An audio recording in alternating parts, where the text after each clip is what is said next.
7 October মুক্তি পেয়েছে পূজা অভিনীত সিনেমা হৃদিতা।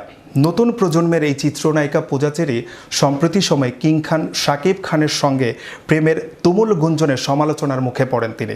সেই সময় প্রায় 5 দিন ধরে তার কোনো খোঁজ পাওয়া যাচ্ছিল না। এরপর সোশ্যাল মিডিয়ায় নিজের উপস্থিতি জানান দেন পূজা চেরি। বিস্তারিত ডেস্ক রিপোর্টে। আমি বুঝতে পারিনি যে এরকমভাবে আমার লাইভে আসতে হবে। সাকিবের সঙ্গে প্রেমের বিষয়ে 3রা অক্টোবর গণমাধ্যমকে পূজা বলেছেন, মিথ্যা বলবো না, প্রেম তার সঙ্গে করেছি, সেটা চরিত্রের জন্য, সিনেমার জন্য। চুটিয়ে প্রেম করছে, কে বলছে আপনারা? কে ভুয়া নিউজ দিছে? এ পর্যন্ত যাদের সঙ্গে কাজ করেছি সব নায়কের সঙ্গেই আমার প্রেমের কথা উঠেছে, কিন্তু কেউ কি প্রমাণ দিতে পেরেছেন? আমার বউ তুই কবে বিয়ে করলি? গোপনে করছে। হৃদিতা কথা সাহিত্যিক আনিসুল হকের উপন্যাস অবলম্বনে একই নামে সিনেমাটি নির্মাণ করেছেন যুগল নির্মাতা ইস্পাহানি আরিফ জাহান। হৃদিতা, আচ্ছা উনি এখন কেমন আছেন খুব জানতে ইচ্ছা করছে, কিন্তু মন বলছে আবার দেখা হবে।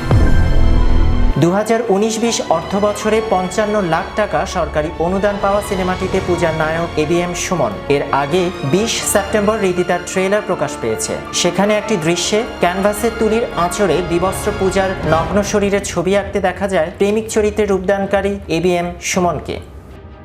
ক্যামেরায় পূজা বেশ সাবলীলভাবে ধরা দিলেও এমন বেশে তাকে মেনে নিতে পারেননি নেটিজেনরা। ফলে দৃশ্যটি নিয়ে সামাজিক যোগাযোগ মাধ্যমে শুরু হয় তুমুল সমালোচনা। তোপের মুখে ট্রেলার থেকে পূজার আপত্তিকর দৃশ্যটি বাদ দেওয়া হয়েছে।